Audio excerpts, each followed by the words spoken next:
Здравствуйте! В эфире субботний выпуск новостей Татарстана. В студии Лисан Сабирова и коротко о главных событиях этого дня. Лучше работать и лучше ловить. Все должны понять, что если уж нагадил, тогда отвечай по полной программе. Кому в России в год экологии не расслабиться, узнал Дмитрий Аринин. От озера Кабан до озера Лебяжьего. Никто уже не может сказать, что благоустраивается только центр. Что ждет общественное пространство Казани? Лина Зинатуллина. Из Москвы в Крым на байдарке. Сразу же вспоминается там дракар, викинги. О столичном путешественнике и как он пришвартовался к Казани. Детали большого маршрута у Альбины Минибаевой. 23 испытания на одной трассе. О том, кто из казанцев самый сильный и выносливый, выяснял Сергей Хайдаров.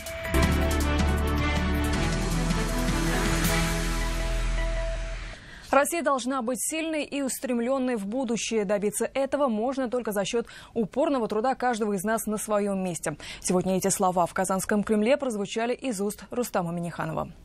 Президент в преддверии Дня России традиционно вручил государственные награды. В одном зале оказались слесари, механизаторы, буровики, министры и руководители промышленных гигантов. Об их ежедневных подвигах Александра Севастьянова.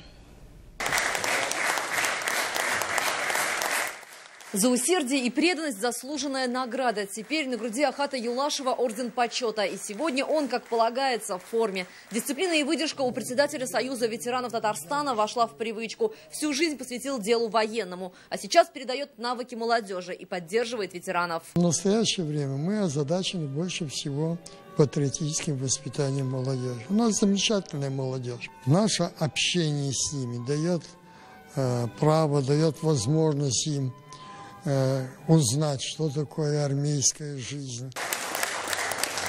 Не о душевном, а о физическом здоровье заботится Азат Сабиров. Он руководитель стоматологической поликлиники. Отчасти благодаря ему городские стоматологии преобразились, а это привлекло инвестиции и в разы повысило уровень обслуживания. За доблестный труд медаль. Эта награда – стимул для нас большой, чтобы я и мой коллектив еще лучше и эффективнее работали, выполняли главную задачу повышения качества медицинской помощи нашему населению. 34 татарстанцев и столько же наград в Белом зале Кремля в этот торжественный день и час. И врачи, и военные, и деятели культуры, сельхозработники, заводчане, учителя. Каждый в ответе за свой ответственный участок. Так, среди награжденных оператор технологических установок завода бензинов ООО «Таиф НК». За заслуги перед Отечеством наградили и машиниста Танека. Почетные грамоты президента России получили министр культуры Татарстана Айрат Сибагатуллин и председатель Совета директоров «Аммония». А генеральный директор Танека и министр транспорта удостоились благодарности от президента страны. Исторический опыт убеждает в том, что Россия должна быть сильной и устремленной в будущее. Добиться этого можно только за счет упорного труда каждого из нас на своем месте. Слова президента и поздравления, и наказ одновременно. Труд и усердие каждого человека – залог сильной республики, а значит и страны. Александра Севастьянова, Андерсон Тальцев, ТНВ, Казань. Итак, 12 июня страна отмечает свой праздник – День России. Лето, выходной и масштабная культурная программа ожидает всех татарстанцев и гостей республики. От зарядки в парке до красочного салюта. Куда сходить и что обязательно увидеть? Салават Мухаммадуллин подготовил народный путеводитель.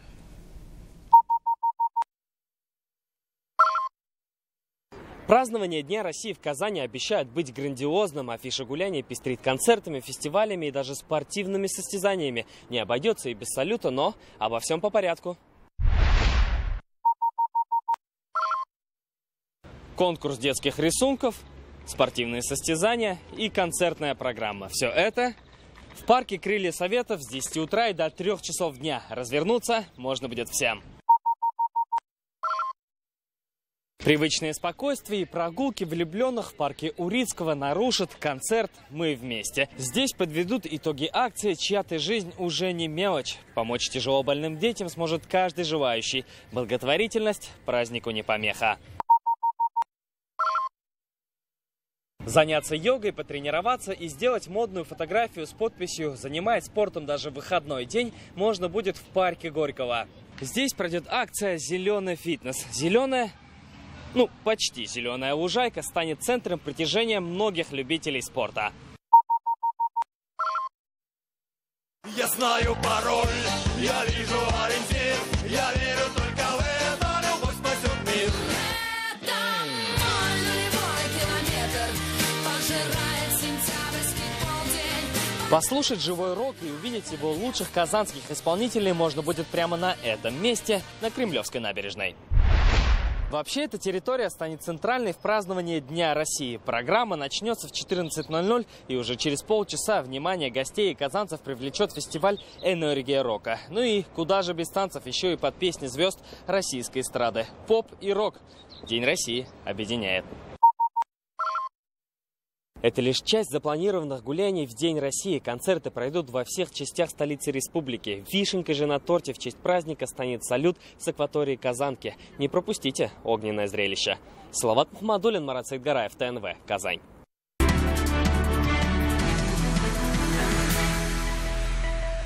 Строить мусоросжигательный завод в Казани начнут уже в этом году. И сегодня лично министр природных ресурсов и экологии страны Сергей Донской посоветовал казанцам этого не бояться. Его совет – вообще забыть этот термин. Под объектом в Казани следует понимать термическую обработку и разделение отходов на элементы. Сегодня в столице республики прошло выездное заседание Федерального экологического совета. Детали у Дмитрия Аринина.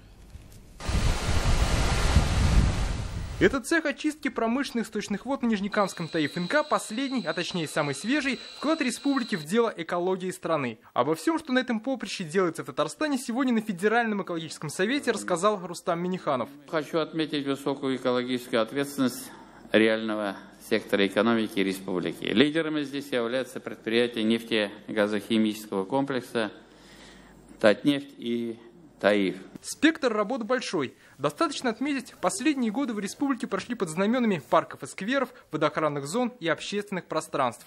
Мы должны сделать среду обитания Татарстана таким комфортным, чтобы ни автомобильные выбросы, ни выбросы наших промышленных предприятий не нарушали тот жизненный цикл, который нужен в нашей республике. Хотел бы, отметить успехи Татарстана не просто как реализация и достижение результатов, но еще эти успехи очень важны с точки зрения распространения их в других регионах.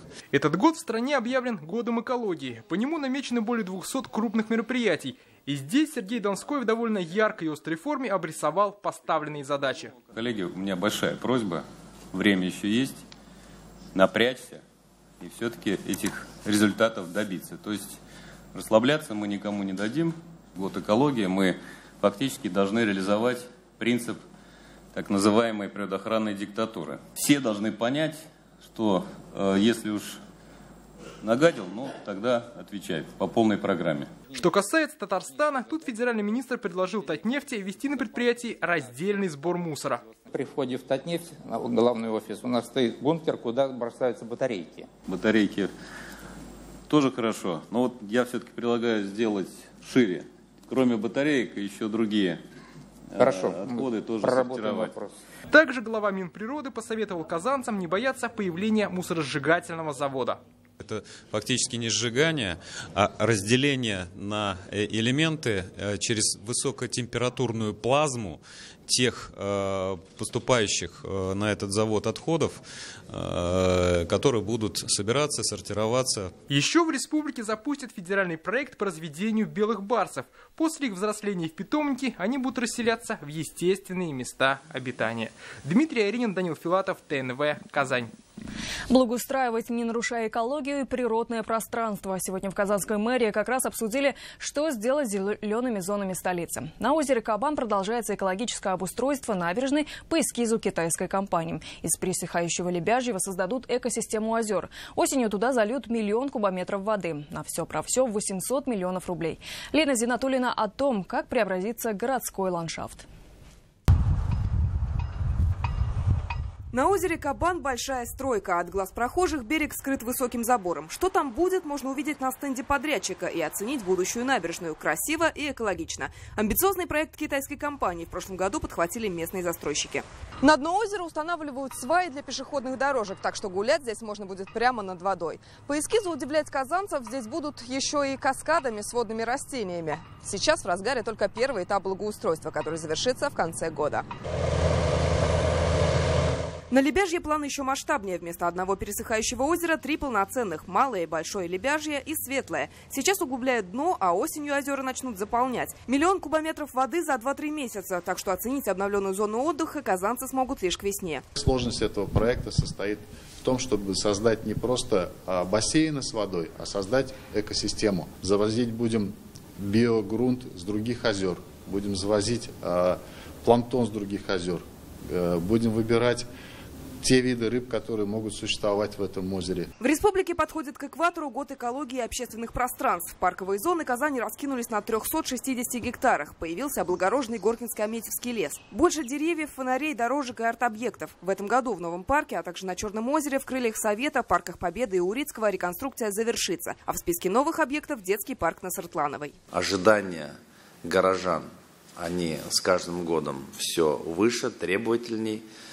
И благо мы стараемся в ногу этих ожиданиях идти. Никто уже не может сказать, что благоустраивается только центр. На благоустройство казанских общественных пространств в этом году выделено 800 миллионов рублей из бюджета республики. Между разными зонами сумму распределят уже по ходу работ. Лена Зинатульна, Рамзиль Гарипов, ТНВ «Казань». А потребность в общественных пространствах настолько высока, что даже недостроенное Черное озеро сегодня стало библиотекой под открытым небом.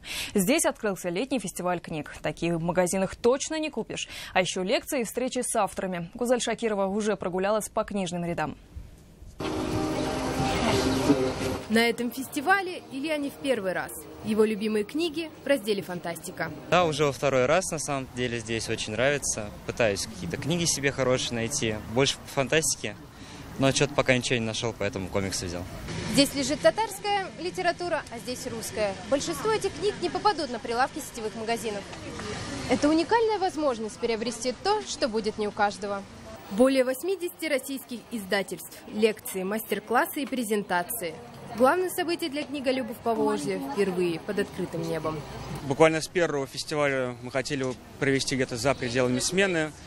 Опыт 6 фестивалей продемонстрировал, что наших помещений не всегда достаточно для того, чтобы комфортно обслужить тех людей, которые приходят на ярмарку, приобрести книгу, послушать лекцию, привести детей для детского мастер-класса. Музыка, которая связана с литературной или какой-то иной программой, которую можно, вероятно, пересказать своими словами. Кроме книг, здесь еще лекции. Композитор Леонид Десятников говорил о музыке. Другие спикеры от журналистики до комиксов. Здесь с каждым издателем читатель мог пообщаться лично. От людей мы видим очень большой интерес и к нашим книгам, и вообще к фестивалю, в принципе, к книгам. Чем интересно? Книга на стыке многих наук. Издания стремятся завоевать любовь не только взрослых читателей, но и у юных. Прогуляться на свежем воздухе и купить то, что может почитать на досуге, казанцы еще могут в воскресенье. Гузаль Шакирова, Данил Филатов, ТНВ «Казань».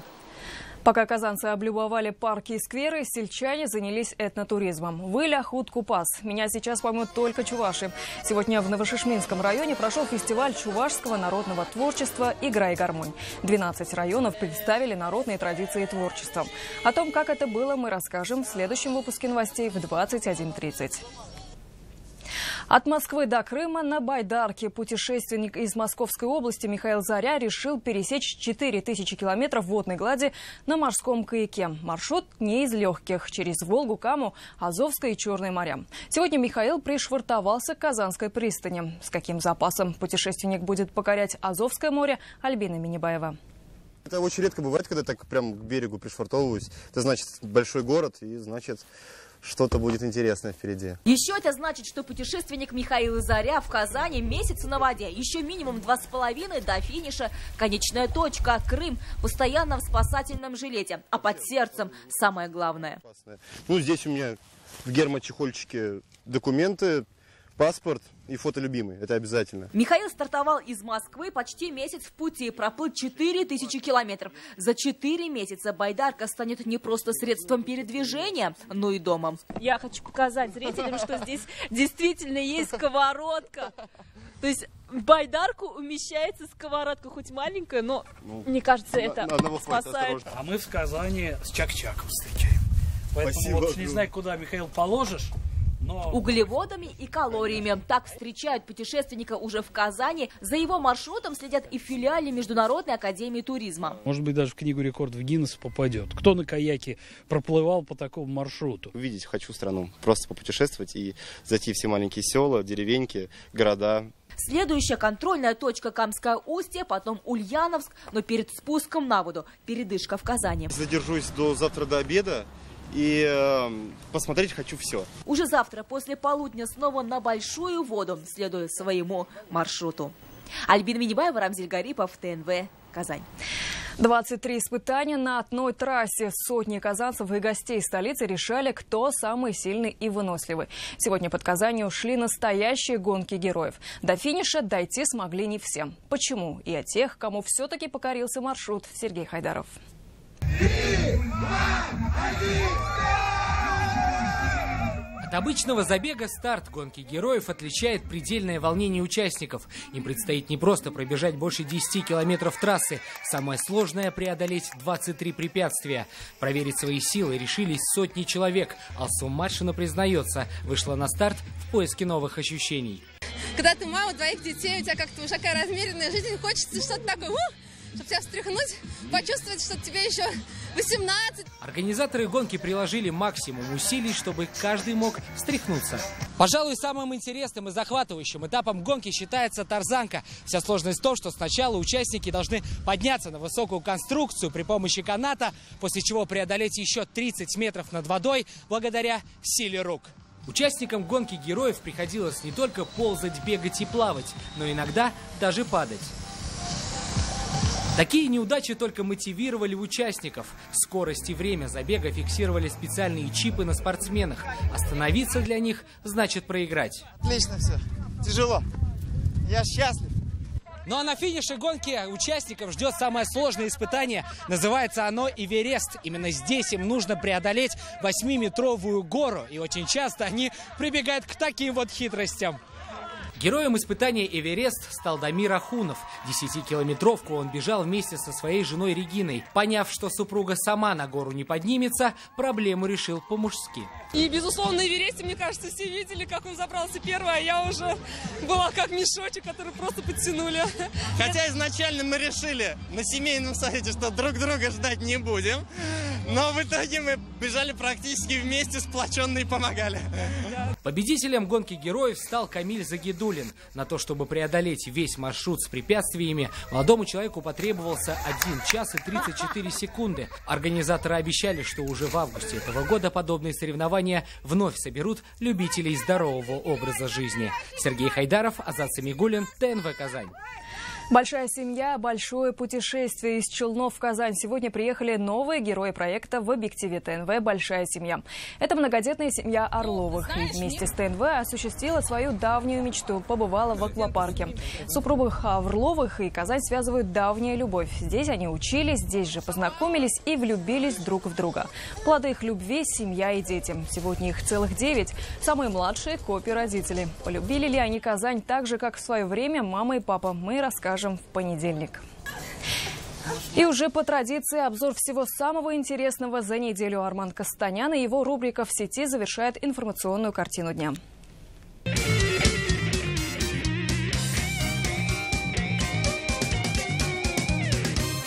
Всем привет! Приехали в Казань и думаете сходить в зоопарк? Да зачем? У нас тут и так каждую неделю какое-нибудь животное по городу гуляет. На этой неделе это был верблюд. Весь контакт и вся инстаграм-лента просто пестрила фотографиями верблюда, который просто решил прогуляться по городу. Вот верблюд на улице Чистопольская. Кушает траву. О, Идиот, не надо его, наверное, злить. Не надо, не трогайте лучше. Неясно, вот только из зоопарка он или из цирка, а может и вовсе кто-то дома у себя их разводит. Но в Казани это уже не первый верблюд, который решил прогуляться по городу, поиграть в песочнице и поесть мороженого. Продолжаем рубрику «Интересные личности» на улицах Казани. Вот, к примеру, на Баумана был замечен фитнес-тренер, который проводил так называемую гимнастику для казанцев и туристов.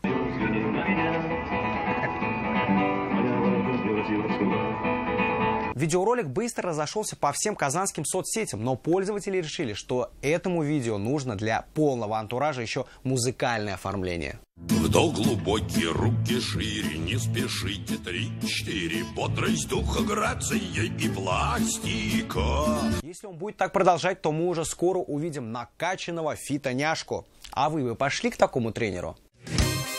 Ну и пока далеко не уехали, прогуляемся по инстаграму президента. Неделя Рустама Минниханова, как всегда, началась с солнечной площади Свободы. Но в середине недели традиционное фото окуталось туманом. Причем вообще полностью. Если кто не в курсе, то в этот день даже Миллениум вообще не было видно. Пользователи в комментариях у президента пишут: «Я же говорил, надо запретить вейпы и кальяны». Да-да, во всем виноваты именно они. Угу. Также президент напомнил всем казанцам, что 6 июня был день рождения великого русского поэта. Так что, друзья, запомните, чтобы не надо было напоминать. На этой неделе в культурной столице культурные жители решили культурно пошутить. В фонтан добавили моющее средство, и интернет начал заполняться фотографиями мыльного фонтана.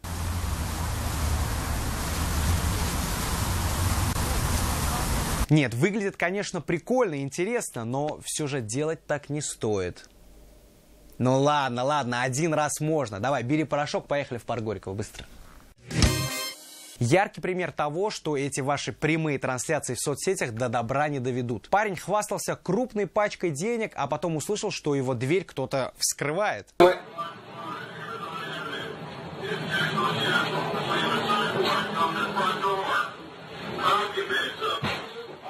Полиция ворвалась в дом хвастуна и арестовала его по подозрению в хранении и продаже наркотиков. Вот это поворот! Нет, ну реально неожиданный поворот. Наверное, именно такие ситуации и имеют в виду взрослые, когда говорят, что соцсети – это зло. И напоследок топ запросов татарстанцев в Яндексе. На первом месте ЕГЭ и ОГЭ. С каждым днем страсти накаляются, количество шпор увеличивается, а число бюджетных мест в университетах все меньше и меньше. Также в топ запросов вошел уже скандальный артист Алексей Панин. Думаю, уже все видели его вот эти неординарные выходки. Интервью Владимира Путина с Меган Келли тоже искали казанцы. Если вкратце, то Владимир Путин сказал, чтобы Америка не занималась морализаторством и не учила, как надо жить. Вот так. На этом сегодня все. Смотрите все выпуски на канале YouTube и также жду там все ваши новости и комментарии. И вот вроде уже солнышко на дворе, так что уже можно идти гулять. Пока!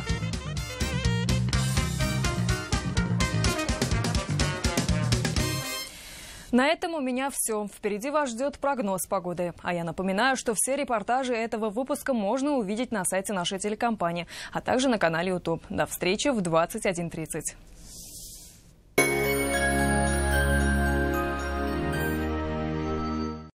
Мы вместе делаем радио. Ты выбираешь лучшую музыку. Ты выбираешь новости онлайн. Спасибо за твой выбор. Болгарадиосы. Мы первые в Татарстане. Поймаю. Так. Придется убираться. Когда мне что-то нужно срочно, выбираю 5. Средства для стирки лоск в ассортименте по 189 рублей. Хорошо, когда нужно, всегда рядом. 5 выручает. Только в июне в аквапарке «Ривьера» пляж с бассейном и 5D-кино в подарок.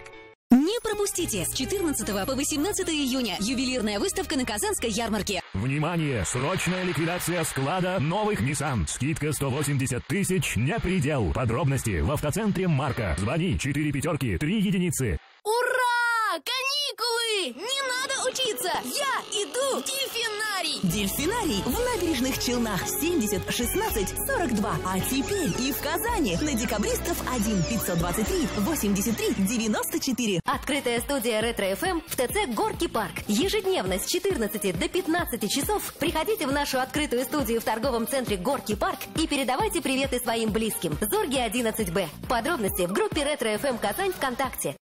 Весь июнь в Мебельграде каждому покупателю такси за наш счет. Туда и обратно. Маршрут Казань-Лениногорск на комфортабельном микроавтобусе. Стоимость проезда 250 рублей. Телефон 8 986 912 9202. Комсомолка приглашает на соревнования по бегу в ползунках «Маленький чемпион». 14 июня в Центре гимнастики на Сыртлановой 6. К участию приглашаются семьи с малышами до 3 лет. Регистрируйтесь и узнавайте подробности.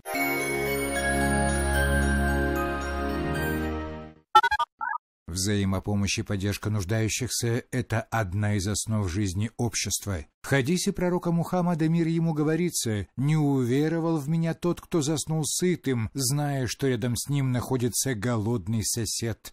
Для мусульманина поддержка нуждающихся – это не только акт доброй воли, но и религиозное поклонение. В Священном Коране сказано: «Вы стаиваете молитву и выплачиваете обязательную милостыню – закят».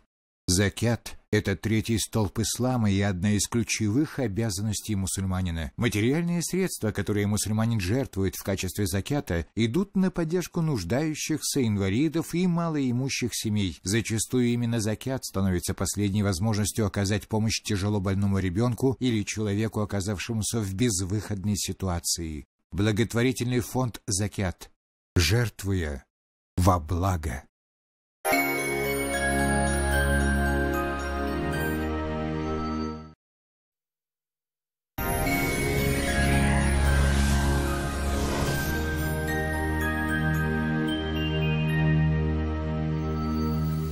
Здравствуйте! В начале выпуска интересная информация. Вы собрались заказать шкаф-купе, но не знаете где? Закажите в компании «Данил Мастер». Работают быстро и качественно. Сделайте заказ сейчас и получите бонус «Комод» в подарок. Доставка и установка бесплатные. «Данил Мастер», город Казань, Восстание 23, телефон 2 167 166. О погоде в республике. По прогнозу Яндекс.Погода, завтра в Татарстане теплая и комфортная погода сохранится, но очередной циклон принесет новую порцию осадков. На юго-востоке переменная облачность, днем дожди. Ночные температуры плюс 10, днем около 21 градуса выше нуля. На северо-востоке днем также пройдут дожди, ночью плюс 11, днем 20 градусов тепла. На севере Татарстана ночью без осадков, плюс 9, днем местами пройдут дожди и 20 градусов выше нуля. На северо-западе будет облачность с прояснениями. Ночные температуры около 10 градусов тепла, днем плюс 21, временами с дождем. На юго-западе переменная облачность, дневные часы пройдут дожди. Ночью плюс 10, днем 21 градус тепла. Малооблачная погода ожидает жителей центральных районов республики. Но в дневные часы местами пройдут дожди. Ночью плюс 11, днем плюс 21. В последующие дни теплая погода сохранится. Местами также пройдут дожди. ЖК «Приволжский» – это кирпичные дома с индивидуальным отоплением от 45 тысяч рублей за квадратный метр с чистовой отделкой. ЖК «Приволжский» – качество по разумной цене. Телефон 561 08 81. ЖК «Приволжский» – это кирпичные дома в чистовой отделке с индивидуальным отоплением в 12 километрах от центра. Цена от 45 тысяч рублей за квадратный метр. ЖК «Приволжский» – чистый воздух и прекрасный вид на Волгу. О погоде в Казани. Предстоящей ночью в Казани без осадков плюс 12-14. Днем местами пройдут небольшие дожди. Будет тепло 23 градуса. Ветер западный слабый 3 метра в секунду. Атмосферное давление ниже нормы и завтра составит 751 миллиметр ртутного столба. Влажность воздуха 79%.